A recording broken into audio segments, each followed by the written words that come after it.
Si Maria Atisa Manalo, ang ating Miss Universe Philippines 2025, ay gumawa ng napakagandang entrance sa Miss Universe Sponsors Welcoming Event sa Thailand. At grabe, mga kababayan, mula ulo hanggang paa, aura pa lang, panalo na! Ang event na ito ay ginanap sa Chatrium Hotel, isa sa mga pangunahing sponsors ng Miss Universe 2025. Dito unang ipinakilala ang mga kandidata sa media, sponsors at fans. At syempre, nang dumating si Atisa, lahat ng mata ay agad napunta sa kanya. Elegant, confident, at very queenly, tamang-tama sa aura ng isang frontrunner. Habang bumababa siya sa escalator, parang scene sa isang fashion film. Composed, graceful, at walang kahit anong trace ng kaba. Literal na the queen descends. Ngayon pag-usapan natin ang kanyang outfit. Dahil hindi ito basta simpleng puting dress lang. Ito ay gawa ni Mark Baumgartner, isa sa mga paboritong designer ng mga beauty queen at celebrities. Ayon sa inspirasyon ng disenyo, ang mga curved lines sa baywang at bodice ay hango sa kilos ng alon, a tribute to the Philippine Seas na sumisimbolo sa mga isla ng Pilipinas at sa paglalakbay ni Atisa bilang isang reyna. Ang kabuuan ng look ay modern Filipina sophistication. Simple pero eleganteng-elegante. White ensemble, structured top, and a full skirt na may classy volume. Bagay na bagay sa kanyang personality. Calm, pero commanding. At huwag kalimutan ang sash na may nakasulat na Philippines. Suot niya ito with pride, na parang armor ng isang mandirigma. Hindi lang fashion ang tumatak, kundi pati ang paraan ng pakikisalamuha ni Atisa sa media at sa mga fans. Makikita sa video kung paano siya nag-smile, kumaway, at nagbigay ng oras sa bawat humihingi ng photo. Yung smile niya. Hindi pilit, hindi rehearsed, genuine. Your best asset and why? My best asset? Yeah. Why? Ang hirap naman ang question na yan. Uy, parang... I feel like me as a whole and everything I've been through really makes me who I am, and I really feel like my asset is the whole of me. Wow, beautiful. Ako naman tanungin mo kung anong best asset Anong best ko. asset mo? Gusto mo lang atang tanungin kita kaya ako Siyempre. Atisa. Hello, Atisa, how do you feel about your performance last night? Ang dami naming binulabog mo sa kabanguhan at ka-freshnessan mo. I'm very, very happy. I know I made the first round. Yes. What was the strategy or for choosing Mark Baumgartner in that beautiful gown, tapos naka-slick back yung hair mo, naka-bun? Honestly, when we thought about it, we had a lot of clothes made. And then, after we saw all of it, we just picked which ones we think would fit best in each event. And it just so happened that that event, we picked the Mark Baumgartner one. And we thought that in the sea of like glitters and colors, it would be nice to like be different and showcase who I am in that way. How did you feel that kami talagang napawaw nung lumabas ka sa stage? Promise, oo. Para kang may ano, para ang walking green light na. Sino yung designer mo pala? Okay. Ang ganda ng mga damit Kagabi niya. ba? Hindi, yung ngayon. Random siya. Ang ganda ng mga damit mo. Parang hindi mo kailangan ng mga Swarovskis, mga sequins. Ikaw na yung accessories ng damit talaga. By your estimate, Ay, ganda ba? Oh. Alam mo, I said that I have 9 maletas. Apparently, I have 11 nung nag-check-in na ako. So, I have 11 maletas. And I think my stylist, for you, AJ and Tati, we put around together like 80 outfits. 8-0. Wow. So, ano yung naka-pre-plan ba yun? Or namimili ka pa rin, nagpala-last minute change ka? So, they gave me the free reign to choose whichever I would like to wear. So, ako yung nag-assign bago ako umalis. I assigned which clothes I want to wear in certain events that I would feel most comfortable in. That's very nice. So, alam mo, gusto ko talaga yung aura mo talaga yun. You're not, if you're feeling any pressure, you're not showing it. Parang ano ka lang, you're posting it from day to day. Is that how, am I reading it right?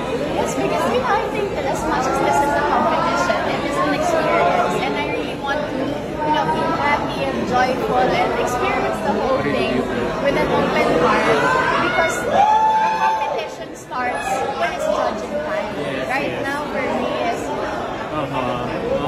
Isa natutuwa ako sa'yo kasi nakita ko yung mga pa-smice mo kagabi. I don't know. Ang ano lang yun. Oo, kasi tinatanong nila sa akin kung ano daw yung kulang kay Ate. Sabi ko wala namang kulang sa kanya, pero sana hindi niya baguhin yung authenticity niya.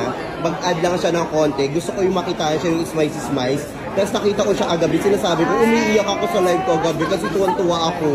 Kasi nire-represent mo hindi lang sarili mo, pati tayo at buong bansa natin. Thank you for that. Thank you. Tulad nga na sinabi ko, yung ganyan gown mo, hindi mo kailangan ng mga sequins, rhinestones, or whatsoever. Ikaw yung accessories ng damit. Iba. Good morning. Mic drop. Oh my God. Mic drop. Ikaw pala nag-ito. Good morning naman to everyone. Tuloy pa tayo doon ay kasi Hello! Ano sa ako? Ganda ng camera ng crowd. From the Philippines, of course, maraming nag-aabang because today is a different day. I think the start of your activities, more activities for today. So what's your schedule? Our schedule today, I know we're visiting a few sponsors today. And then tomorrow we leave for Phuket. So we're there for like a week. And then we go to Makati. And then we come back to Bali. Naku, sunod-sunod na. How do you prepare essentially for a day that's jam-packed with activities? I try to get as much sleep as I can. And eat as much as I can in a way na parang pagod ay maghawak pala, kailangan ko na talagang bumili ng tripod. And I can see that you have your luggage with you. Pagoda sa Kamayara. Should we be expecting? I will change my outfit in accordance to the appropriateness. Yeah, so I would, kasi I don't also want to stress myself out in changing an outfit just because. No, So nag-voice if siya an ngayon kasi outfit dapat is- supposedly, di ba, tour doon sa parang temple. So, hindi natuloy. Because I'm already wearing. So, they're asking why white ulit ang outfit. So, that's the reason. I'm excited to see the beaches because I know that one of the top tourism destinations in Thailand are also the beaches. So I'm very, very excited to see them. Yes. It makes me miss the Philippines. Yeah. Miss na miss ka na rin, pero hindi yan dahil we're getting more updates from you. So if you can greet and your message to everyone, your followers. Hello po!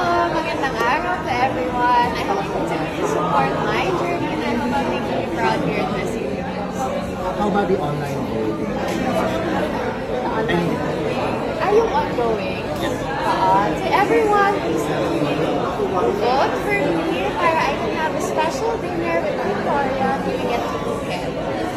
Thank you so much. At Isa, sino nag-ayos sa'yo, nag-makeup sa'yo na? Ngayon, Ikaw lang, o ayan na, ang ganda-ganda. Pati yung kagabi ba? Oo, di ba? I'm Hindi, trained- actually alam na namin, sinabi ni Uyel. I'm trained Gusto ko by lang the marinig nila. best. Yes, I'm trained by the best. You're always doing your best. And thank you for that. Ito, yung klase ng confidence na hindi kailangan ng sobrang salita. At kung mapapansin mo sa mga kuha ng camera, iba talaga yung calm confidence ni Atisa. Hindi siya nagmamadali, hindi siya nagpa-pressure, para bang alam niyang, this is my moment. I worked for this. And I'm ready.